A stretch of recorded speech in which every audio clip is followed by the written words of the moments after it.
बरेली में एक ऐसा वाकया हुआ जिसे देखकर हर कोई हैरान रह गया। लोग कहते हैं कि अल्लाह की रहमत और करिश्मा कभी कभी ऐसे रूप में सामने आता है कि इंसान बस आंखें खोलकर रह जाता है। और आज हम आपको लेकर चलेंगे उसी पल की ओर जब बरेली की सड़कों पर देखने को मिला कुछ ऐसा जिसे देखकर आप खुद कहेंगे, वाकई यह अल्लाह की कुदरत का करिश्मा है। शहर के बीचों बीच एक बुलडोजर दिखाई दिया, लेकिन यह कोई आम बुलडोजर नहीं था। इसके साथ जुड़ी कहानी, घटनाओं की वह श्रृंखला और अनजाने मोड़ हर किसी के लिए अचरज और आश्चर्य का कारण बने। लोग इकट्ठा हो गए, मोबाइल्स और कैमरों से इस चमत्कार को रिकॉर्ड करने लगे। हर दिल में एक ही सवाल था, अल्लाह की यह निशानी आखिर क्या संदेश दे रही है। जैसे जैसे अल्लाह की यह रहमत की निशानियां सामने प्रकट होने लगीं, चीजें और भी अद्भुत और अलौकिक प्रतीत होने लगीं। बच्चे, बुजुर्ग, महिलाएं सभी ठहरे, अपने नजरें इस करिश्मा पर टिकाए और दिल में सिर्फ अल्लाह की महिमा का एहसास कर रहे थे। क्या यह सिर्फ एक आम घटना थी या इसके पीछे अल्लाह का कोई विशेष पैगाम छिपा हुआ था? क्या यह हमारी नजर से बची कोई दिव्य मोहब्बत या रहमत का इशारा था? तो तैयार हो जाइए, क्योंकि आज हम आपको लेकर जाने वाले हैं बरेली के इस बुलडोजर वाकये के हर मोड़ पर।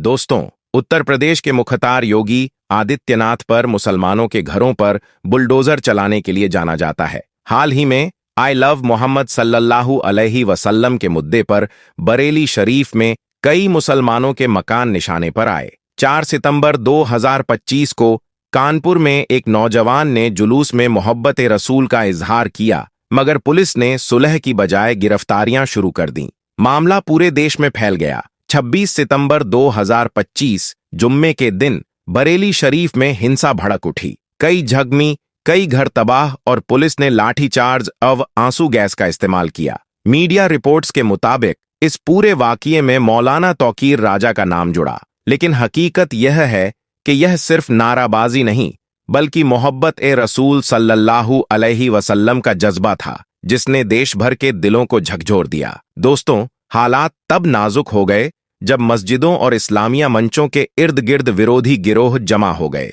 मौलाना तौकीर राजा ने अमन और इखलास के साथ पैदल मार्च का ऐलान किया, लेकिन पुलिस ने रास्ता रोका। भीड़ में अफरातफरी और पत्थरबाजी शुरू हो गई। पुलिस के मुताबिक कुछ लोगों के पास हथियार और पेट्रोल भी बरामद हुआ और इसी वजह से मौलाना तौकीर राजा को इस वाकये का मास्टरमाइंड माना गया। पुलिस के मुताबिक पिछले 15 सालों से मौलाना पर बरेली शरीफ में अशांति फैलाने के आरोप लगते रहे हैं। इसके बाद उनके करीबी साथियों नफीस खान, इकबाल, इदरीस, ओमान राजा और मोहसिन राजा पर भी कार्रवाई की गई। अंततः मौलाना तौकीर राजा को गिरफ्तार कर लिया गया। गिरफ्तारी से पहले मौलाना ने अल्फाज कहे जो आज भी हर ईमान वाले के दिल को झकझोर देते हैं। अतीक अहमद की तरह मुझे भी गोली मार दो, मगर मेरी जुबान पर आई लव मोहम्मद सल्लल्लाहु अलैहि वसल्लम हमेशा बाकी रहेगी। इस बयान के बाद मुख्तार उत्तर प्रदेश योगी आदित्यनाथ ने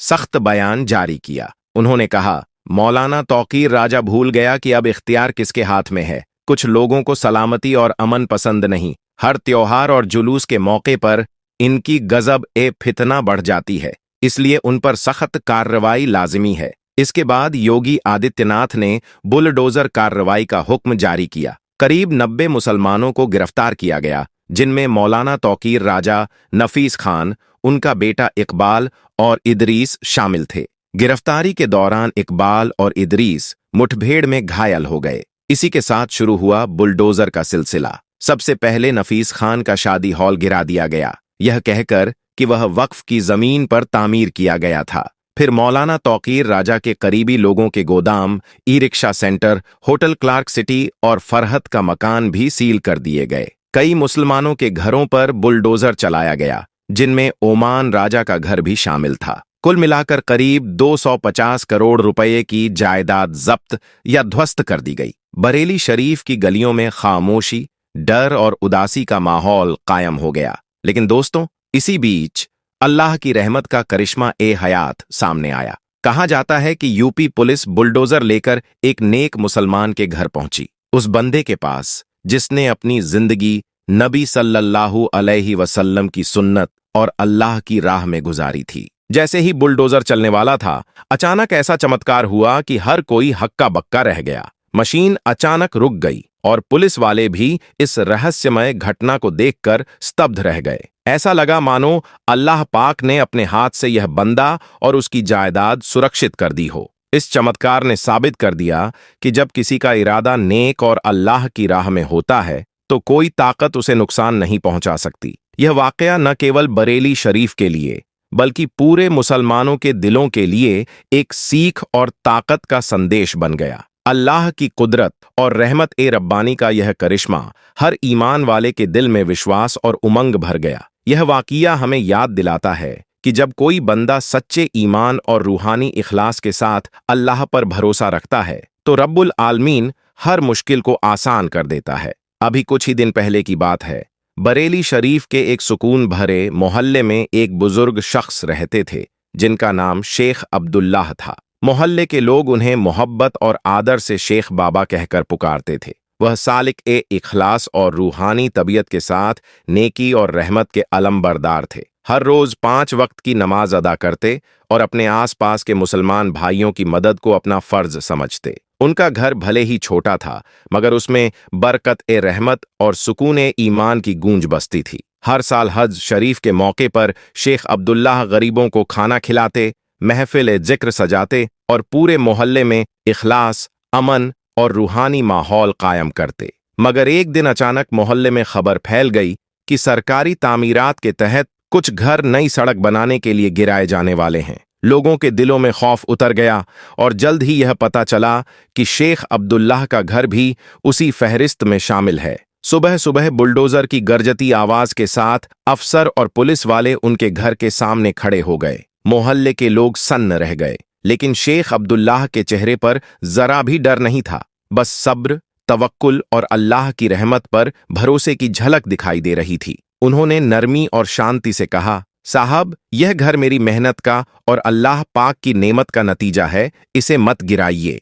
अधिकारियों ने सख्त लहजे में जवाब दिया, शेख साहब, यह हुक्म हुकूमत है, ऊपर से फरमान आया है, आपको मकान खाली करना होगा। यह सुनकर शेख अब्दुल्लाह मुस्कुराए और कहा, मैं अपने रब्बुल आलमीन पर भरोसा रखता हूं, जो रहमान है, रहीम है और अपने हर अब्द की दुआ सुनता है। अल्लाह की रहमत से ही मेरी जिंदगी में सुकून और बरकत है। अगर यह घर भी गिराया गया तो मेरा इखलास और मोहब्बत ए रसूल कभी नहीं डिगेगी। दोस्तों, उस वक्त शेख अब्दुल्लाह ने पूरी खूबसूरती, सच्चाई और ईमानदारी के साथ कहा, अगर ये अल्लाह पाक का फैसला है कि मेरा घर ढाया जाए तो कोई भी अब्द खाकी या ताकत दुनिया इसे बचा नहीं सकता। लेकिन अगर मेरे रब की मर्जी है कि यह आशियाना महफूज रहे तो दुनिया का कोई बुलडोजर इसे छू भी नहीं सकेगा। यह अल्फाज सुनते ही अफसरों के चेहरों पर गुस्से की लकीरें उभर आईं। उन्होंने फौरन बुलडोजर चालक को हुक्म दिया, चलाओ मशीन, अभी के अभी घर गिरा दो। बुलडोजर गड़गड़ाहट के साथ आगे बढ़ा। पूरा मोहल्ला सांस थामे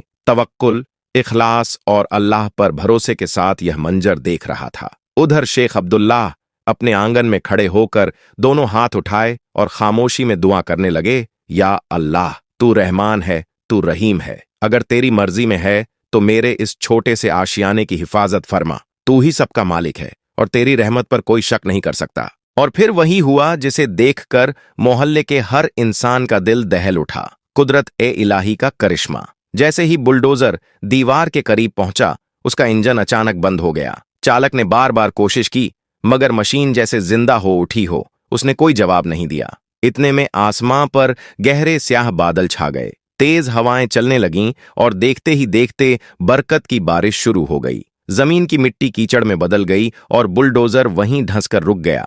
यह मंजर देखकर अधिकारी हैरानी, खौफ और अल्लाह की महानता का एहसास लिए अपने कदम पीछे खींचने को मजबूर हो गए। उन्होंने कुछ देर आपस में देखा और फिर खामोशी में वापस लौट गए। मोहल्ले वाले आंखों में आश्चर्य और दिलों में इखलास लिए सजदे शुक्र में झुक गए। शेख अब्दुल्लाह ने सबको अपने घर बुलाया और कहा, देखो भाइयों, ये सब अल्लाह की शान और करिश्मा है। जब कोई बंदा सच्चे दिल से दुआ करता है तो रब्बुल आलमीन उसकी फरियाद जरूर सुनता है। अगले दिन शेख अब्दुल्लाह मोहल्ले वालों के साथ अधिकारियों के पास गए। अपनी नेक नियत, इखलास और सब्र ओ हिम्मत से उन्होंने अफसरों का दिल जीत लिया और रोड का नक्शा बदलवा कर अपना घर और मोहल्ला महफूज रखा। यह वाकया हमें सिखाता है कि जब तवक्कुल बिलल्लाह मजबूत और नियत पाक हो तो रहमत खुदा हर मुश्किल को आसान कर देती है। अल्लाह पाक से दुआ है कि वह तमाम मुसलमानों की हिफाजत फरमाए। आमीन। दोस्तों, यह मौजिज़ा-ए-हयात हमें दिखाता है कि सच्चा ईमान और इखलास हर मुश्किल पर भारी पड़ते हैं। अल्लाह की रहमत और नबी सल्लल्लाहु अलैहि वसल्लम की बरकत हर जगह बरसती है। अगर आपको यह कहानी पसंद आई और इससे ईमानी सीख मिली तो इसे लाइक, शेयर और सब्सक्राइब जरूर करें ताकि और लोग भी नबी सल्लल्लाहु अलैहि वसल्लम की मोहब्बत और सुन्नत से लाभ उठा सकें।